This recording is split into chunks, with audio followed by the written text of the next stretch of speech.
Good day everyone, welcome to today's video. Today we're doing a review on the M1441. Now, visually, this tank looks exactly the same as the M1340, and you would be correct. The only main differences I've been able to find is that the driver's port's a little thicker, and the roof mounted machine gun actually works. It doesn't stick up as if it would not. I'm trying to think of a word here. It actually shoots forward when you look at it. It doesn't elevate as much, but it does shoot forward. Another difference is the engine. It's been slightly improved, not by a whole lot. The reload's the same as the Series 2 and 3, and overall the gun is exactly the same. The turret's exactly the same. The turret front's exactly the same. It's relatively unchanged other than the driver's port, the machine gun and the engine. The engine, I found, doesn't make a lot of difference, I'll be truthfully honest. It's one of those where you don't feel much of a difference, but the gun's still sufficient at 1.7, and it was okay. So let's go into the replay.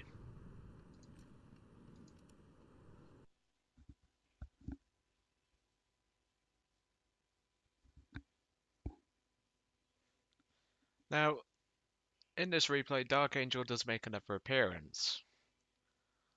And at the time of this recording, we are currently in the process of getting him French tanks for him to do the M1139 video that we are, well, you'll get those before this one.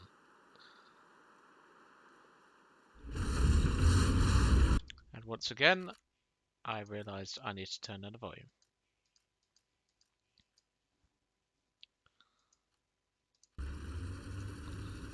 So today's battle is on Ash River, one of my favourite maps, and there is a certain spot that I like to use on this map.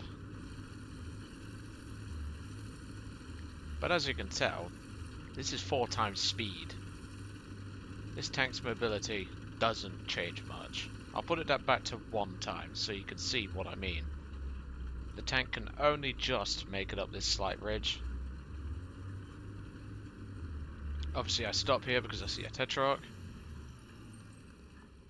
He pulls back behind a ridge.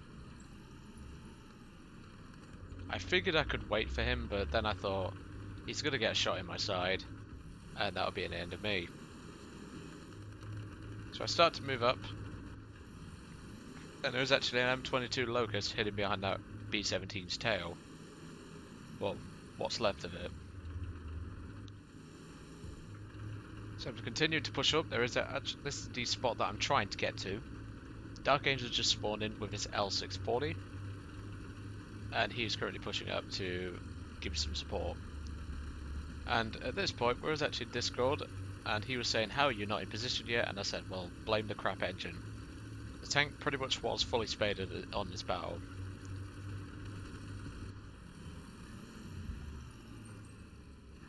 And there's the Locust. Dark Angel said, "Can you take him out?" And I'm like, "Yep, I've got him." One shot straight for the front, kills the tank. First kill. There's the Tetrarch. He leaves it too late to pull back. That's the end of him. Kill number 2. And I finally make it to my spot. But I don't actually use it. I would normally use this spot if the team was lackluster on this side, or if I knew there was enemy tanks on the way to come and cap A. But there's not many of them left. At this point, Dark Angel is currently pushing up on an LVT. And he says, "Well, I need some support." And I was like, well, I really want to sit here, but I thought, alright, I'll go back him up. And already we've got an enemy aircraft up in the form of a Fury. Not a big threat. It's a threat to the AS-42s. That's about it. You never know. The M1139 driven by a 10 soldier might just give us a hand here. Fortunately, this LVT, before I can get a shot, is about to kill Dark Angel just then. Sorry, Dark Angel, couldn't get a shot, mate, but never mind. There was nothing I could have done there. Blame the crap engine. It doesn't help the vehicle very much. It doesn't make much of a difference. I have had the driver's port save me once from a 2-pounder, but even then, I wouldn't rely on it. It's really where the M1542 comes, which I'll be spading soon, is when you make a big difference. Obviously, you would have seen my live battle in the AB43, and well, that tank's, well, at the time of me recording this, I've only took out once more, and I had a much better game in it, which I will be using for the spade video. This M1340 is to my right, just taking out that guy. I take out the Stuart. 4th kill. At this point, Dark Angel is actually in his M1340 Series 2, which I helped him unlock. And he is now making his way towards my position to give me a hand. At this point, I like to use this rock. This rock is perfect for, well, there's no other word for it, spawn camping. Normally I would disapprove against spawn camping. I missed my first shot there. I wounded one of the machine gunners on the back.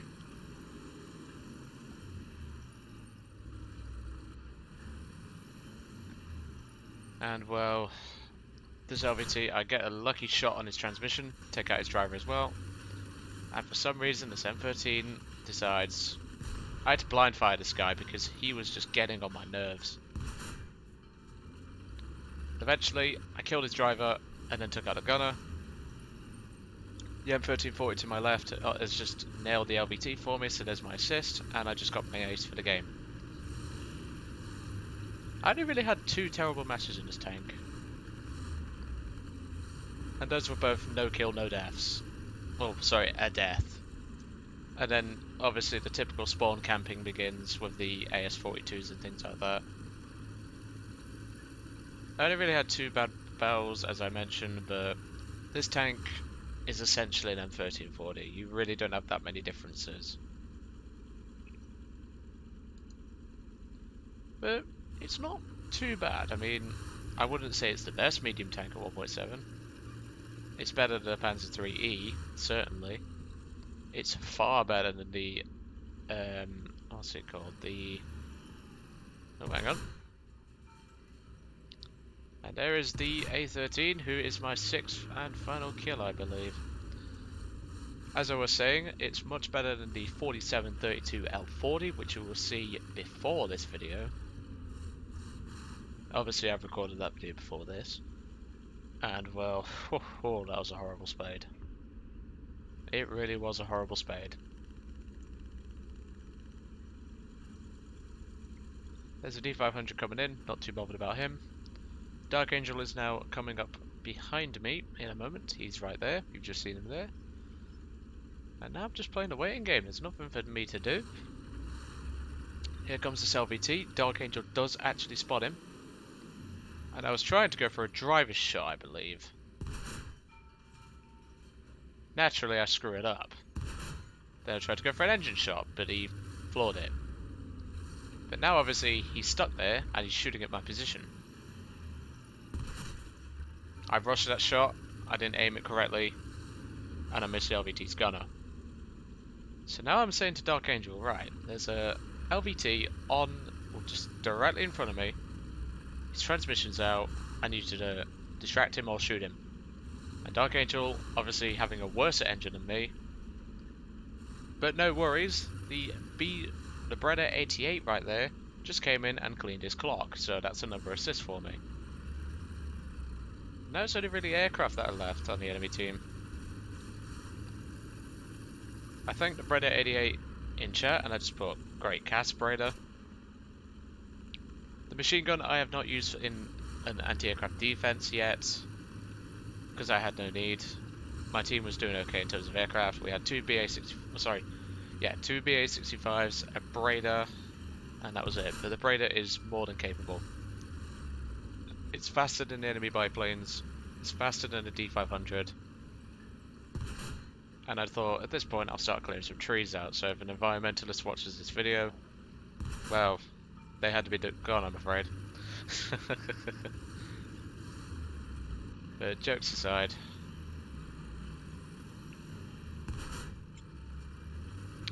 I was telling Dark Angel about this tank, and I said to him, "There's really not a lot of difference." And I apologise for any background noise you can hear. Inconsiderate people, I guess. Dark Angel now starts to drive up to my position. He's like, "I need some backup. My engine is crap." Yes, that is my impression of Dark Angel. It's not very good, but still. He's now pushing up to my position to give me an extra 47. 2 47s are always better than 1. And, well, that's pretty much the end of the match. There's nothing for us to do now. Dark Angel's now made it to my position. And that's really the end of the battle. So what did I think of the M13 or the M1441?